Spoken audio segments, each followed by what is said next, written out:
ഞാൻ ഈ എല്ലാ പണിയും കൂടെ ചെയ്യുന്ന കൂട്ടത്തില് സിനിമയും കൂടെ ചെയ്യാൻ ഞാൻ തയ്യാറാവുന്നില്ല. എനിക്കത് എന്തോ ഒരു ടാസ്കിങ് ആണല്ലേ, മൾട്ടി ടാസ്കിങ്ങിനും മേലെയാണ്. അപ്പൊ ഇതൊക്കെ ചെയ്യണമെന്ന് ഞാൻ ആഗ്രഹിക്കുന്നു. ഇനി അതിന്റെ പേരിൽ അവര് പറഞ്ഞയക്കുമെങ്കിൽ ഞാൻ രക്ഷപ്പെട്ടു എന്നേ പറയാനുള്ളത്. നടനും കേന്ദ്രമന്ത്രിയുമായ സുരേഷ് ഗോപിക്കെതിരെ കടുത്ത നീക്കങ്ങളുമായി BJP ദേശീയ നേതൃത്വം എത്തുന്നു എന്നാണ് ഏറ്റവും പുതിയ വാർത്തകൾ സൂചിപ്പിക്കുന്നത്. കൊട്ടിഘോഷിച്ച മന്ത്രിസ്ഥാനം ഞൊടിയിട കൊണ്ട് സുരേഷ് ഗോപിക്ക് നഷ്ടപ്പെടുമോ? എന്താണ് കേന്ദ്ര നേതൃത്വത്തെ ഇത്ര കണ്ട് ചൊടിപ്പിച്ചത്? അണിയറയിൽ എന്തൊക്കെയാണ് നടക്കുന്നത്? RR ടോക്സിലേക്ക് എല്ലാവർക്കും സ്വാഗതം. വീഡിയോ ഇഷ്ടപ്പെട്ടാൽ ദയവായി ചാനൽ സബ്സ്ക്രൈബ് ചെയ്യാനും വീഡിയോ ലൈക്ക് ചെയ്യാനും കമൻറ്റ് ചെയ്യാനും ഷെയർ ചെയ്യാനും മറക്കരുത്. ആത്മവിശ്വാസം എന്നത് ഒരു വ്യക്തിയുടെ വിജയത്തിന് അത്യന്താപേക്ഷിതമാണ്. എന്നാൽ അമിത ആത്മവിശ്വാസം പലപ്പോഴും വ്യക്തികളെ അബദ്ധങ്ങളിൽ കൊണ്ട് ചാടിക്കുന്നു. സുരേഷ് ഗോപിക്ക് ഇപ്പോൾ സംഭവിക്കുന്നത് അതുതന്നെയാണ് എന്നാണ് മനസ്സിലാക്കേണ്ടത്. തൃശ്ശൂരിലെ വിജയത്തിന് ശേഷം സുരേഷ് ഗോപി താൻ ആരൊക്കെയോ ആണ് എന്നൊരു തോന്നലിലാണ് എന്ന് തോന്നുന്നു. താൻ പറയുന്നത് മാത്രമാണ് ശരി, താൻ എന്തിനു മുകളിലാണ് എന്നൊരു ചിന്ത അദ്ദേഹത്തെ വല്ലാതെ ബാധിച്ചിട്ടുണ്ട്. ഈ അടുത്തിടയ്ക്ക് Kerala film chamber of commerce വാർഷിക ജനറൽ ബോഡി യോഗത്തിൽ നടത്തിയൊരു പ്രസംഗമാണ് കേന്ദ്ര നേതൃത്വത്തെ ഏറ്റവും കൂടുതൽ ചൊടിപ്പിച്ചിട്ടുള്ളത് എന്നാണ് അറിയാൻ കഴിഞ്ഞത്. പൊതുപരിപാടിയിൽ സംസാരിക്കുമ്പോൾ പാലിക്കേണ്ട മിതത്വവും അതുപോലെ തന്നെ വാക്കുകളിലുള്ള പരാമർശത്തിലുള്ള ചില തെറ്റായ പ്രവണതകളുമാണ് ഈ പുലിവാല് പിടിച്ചിട്ടുള്ളത്. സുരേഷ് ഗോപി പറയുന്നത് തൻ്റെ ജീവിതം എന്നാൽ സിനിമ എന്നാണെന്നും സിനിമ ചെയ്യുന്നതിൻ്റെ പേരിൽ മന്ത്രിസ്ഥാനം തിരിച്ചെടുത്താൽ താൻ രക്ഷപ്പെട്ടു എന്നും. വോട്ട് ചെയ്ത തൃശ്ശൂരിലെ ജനങ്ങളെ നിങ്ങൾക്കൊരു നല്ല നമസ്കാരം. ഈ വാക്കുകൾ കേട്ടാൽ അത്ര മാത്രമേ ആർക്കും പറയാൻ സാധിക്കുകയുള്ളൂ. എന്നാൽ ഈ പ്രസ്താവനയിൽ BJPയുടെ കേന്ദ്ര നേതൃത്വം വളരെ അതൃപ്തരാണ്. കടുത്ത അമർഷം അവർ ആൾറെഡി പ്രകടിപ്പിച്ചു കഴിഞ്ഞു. എന്നാൽ സംസാരത്തിനിടയിൽ സുരേഷ് ഗോപി പലപ്പോഴും ആവശ്യത്തിനും അനാവശ്യത്തിനും അമിത്ഷായുടെ പേര് പരാമർശിക്കുന്നുമുണ്ട്. ഇതൊക്കെയാണ് കേന്ദ്ര നേതൃത്വത്തെ വല്ലാതെ അങ്ങ് ചൊടിപ്പിച്ചത്. 22 സിനിമകളിൽ അഭിനയിക്കണമെന്ന് പറഞ്ഞുള്ള പേപ്പർ കെട്ട് അമിത്ഷാ എടുത്തെറിഞ്ഞു എന്നൊക്കെയാണ് പറയുന്നത്. എങ്കിലും പരിഗണിക്കുമെന്നും അദ്ദേഹം പറയുന്നു. ഇനി പരിഗണിച്ചില്ല, ഇതിൻ്റെ പേരിൽ കേന്ദ്രമന്ത്രിസ്ഥാനം നഷ്ടപ്പെട്ടാലും എനിക്ക് കുഴപ്പമില്ലെന്നും അദ്ദേഹം പറയുന്നു. സുരേഷ് ഗോപിയുടെ പ്രസംഗത്തിൻ്റെ പ്രധാനപ്പെട്ട ഭാഗങ്ങൾ ഈ വീഡിയോയുടെ അവസാനം കാണിക്കുന്നുണ്ട്. അതുകൊണ്ട് തന്നെ വീഡിയോ ദയവായി സ്കിപ്പ് ചെയ്യാതെ മുഴുവനായി കാണാൻ ശ്രമിക്കുക.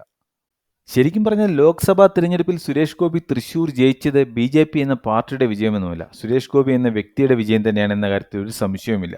അതുകൊണ്ട് തന്നെയാണ് BJPക്ക് കേരളത്തിൽ അക്കൗണ്ട് തുറക്കാൻ സാധിച്ചതും. അതിൻ്റെ പ്രതിഫലമായിട്ട് തന്നെയാണ് BJP കേന്ദ്ര നേതൃത്വം സഹമന്ത്രി സ്ഥാനം സുരേഷ് ഗോപിക്ക് നൽകിയതും.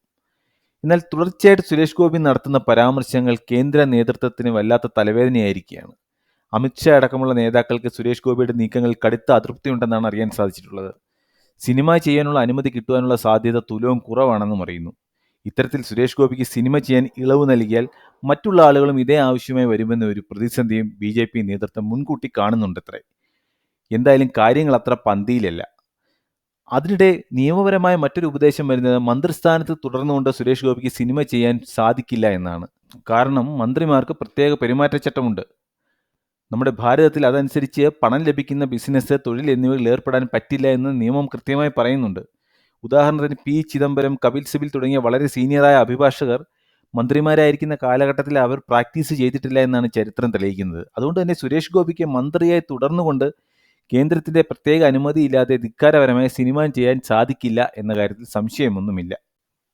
സിനിമാ നടനായ കലാകാരനായ സുരേഷ് ഗോപിക്ക് സിനിമയെ തൻ്റെ ജീവന് തുല്യം സ്നേഹിക്കുവാനും സിനിമയെ തൻ്റെ ജീവിതമായി കാണുവാനുമുള്ള അവകാശമുണ്ട് എന്ന കാര്യത്തിൽ ഒരു സംശയവുമില്ല.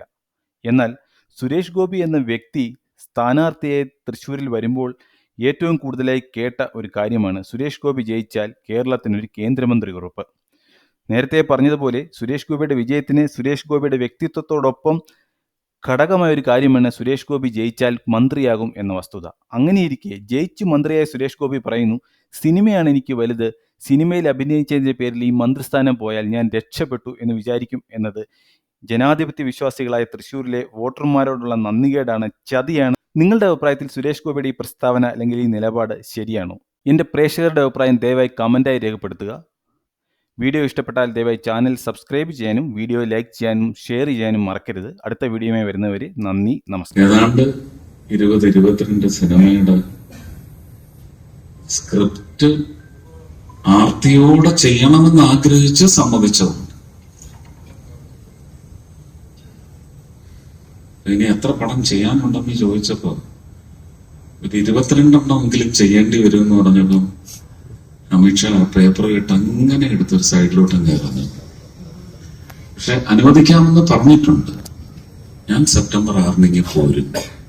എന്റെ ജോലി ചെയ്യാനായിട്ട് മിനിസ്ട്രിയിൽ നിന്നുള്ള 3-4 പേര് അവർക്ക് ഞാൻ തന്നെ ഒരു ക്യാരവൻ അല്ലെങ്കിൽ പ്രൊഡ്യൂസർ അത് എടുത്തു കൊടുക്കണം.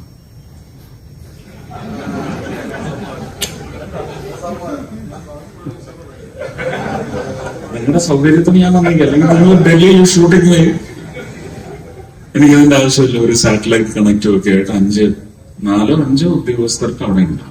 അവർക്ക് ഭക്ഷണം കൊടുക്കണം, അവർക്ക് രാത്രി കയറി കിടന്നുറങ്ങാൻ മുറി കൊടുക്കണം. ഞാൻ ഈ എല്ലാ പണിയും കൂടെ ചെയ്യുന്ന കൂട്ടത്തിൽ സിനിമയും കൂടെ ചെയ്യാൻ ഞാൻ തയ്യാറാവുന്നില്ല. എനിക്കത് എന്തോ ഒരു ടാസ്കിങ് ആണല്ലേ, മൾട്ടി ടാസ്കിങ്ങിനും മേലെയാണ്. അപ്പൊ ഇതൊക്കെ ചെയ്യണമെന്ന് ഞാൻ ആഗ്രഹിക്കുന്നു. ഇനി അതിന്റെ പേരിൽ അവര് പറഞ്ഞയക്കുമെങ്കിൽ ഞാൻ രക്ഷപ്പെട്ടു എന്നേ പറയാൻ പറ്റത്തുള്ളൂ. GST എന്ന നമുക്ക് വേറെ വഴിയുണ്ട്. എം പി ആയി ഇരുന്നുകൊണ്ട് എനിക്ക് തൃശ്ശൂർക്കാര് കൂടുതൽ പരിഗണിക്കാൻ പറ്റും, എനിക്ക് ഇവിടൊക്കെ തന്നെ നിൽക്കാൻ പറ്റും. ഇതത് പറ്റുന്നില്ല. തൃശ്ശൂർക്കാർക്കാണ് എന്നെ ഇതുവരെ പൂർണ്ണമായി കിട്ടാത്തത്. ബാക്കി തമിഴ്നാട്ടുകാരന് കിട്ടുന്നുണ്ട്, ആന്ധ്രാക്കാരന് കിട്ടുന്നുണ്ട്, ത്രിപുരക്കാർക്ക് എന്നെ കിട്ടിയിട്ടുണ്ട്. 4 ദിവസം അടുപ്പിച്ച് കിട്ടിയിട്ടുണ്ട്. തൃശ്ശൂർക്കാർക്ക് 2 ദിവസത്തിൽ കൂടുതൽ എന്നെ കിട്ടിയിട്ടില്ല. അങ്ങനെ ഒരു 4-5 പ്രാവശ്യം. അപ്പൊ ഇതൊക്കെ വലിയ ഒരു കവലയായിട്ട് എനിക്ക് വന്നുകൊണ്ട് ഇരിക്കുകയാണ്. അതൊരു കോസ് ഫോർ വറിയാണ്. ഞാനിതൊന്നും മോഹിച്ചതുമല്ല, ഞാനിതൊന്നും ഇപ്പോഴും ആഗ്രഹിക്കുന്നതല്ല. പക്ഷെ ഒറ്റ ചോദ്യത്തിന് മുമ്പിൽ ഞാൻ മുട്ടുകുത്തി. കേരളത്തിലെ ആദ്യത്തെ സംഭവമാണ്, രാഷ്ട്രീയ ചരിത്രമാണ്. നിങ്ങൾ എന്തിനു ജയിച്ചു വന്നു? നിങ്ങൾ ജയിച്ചു വന്നത് നിങ്ങളെ ജയിപ്പിച്ചയച്ച ഒരു സമൂഹത്തിന്റെ ദൃഢനിശ്ചയമാണ്. അവർക്ക് വ്യക്തമായ രാഷ്ട്രീയ പ്രബുദ്ധതയുണ്ട്, രാഷ്ട്രീയ ധാരണകളുണ്ട്.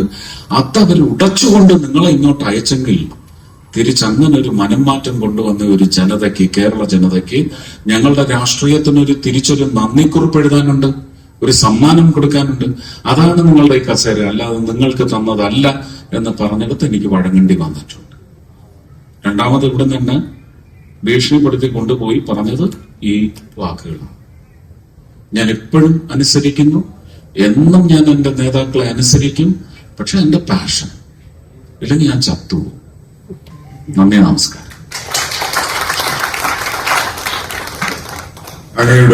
നന്നായി പണം, ചുമ്മാ പണം. ചിലപ്പോൾ ഒരു ന്യായവും ഉണ്ടാകത്തില്ല. ഉണ്ണാതൊക്കെ എത്രയോ ദിവസം സെറ്റിൽ ഇരുന്നിട്ടുണ്ട്. ജയരാജന്റെ സിനിമയുടെ സമയത്ത് ഞാൻ കാലത്ത് ഹോട്ടലിൽ നിന്ന് എന്റെ കാശ് കൊടുത്ത് വാങ്ങിച്ച് ഭക്ഷണം കഴിച്ച് ഉച്ചയ്ക്ക് ആ സെറ്റിൽ നിന്ന് ഭക്ഷണം കഴിക്കാതെ രാത്രി 11 മണി വരെ പൈതൃകം. കാരണം എന്താ? പഴം വെച്ചില്ല ഊണിന്റെ കൂടെ.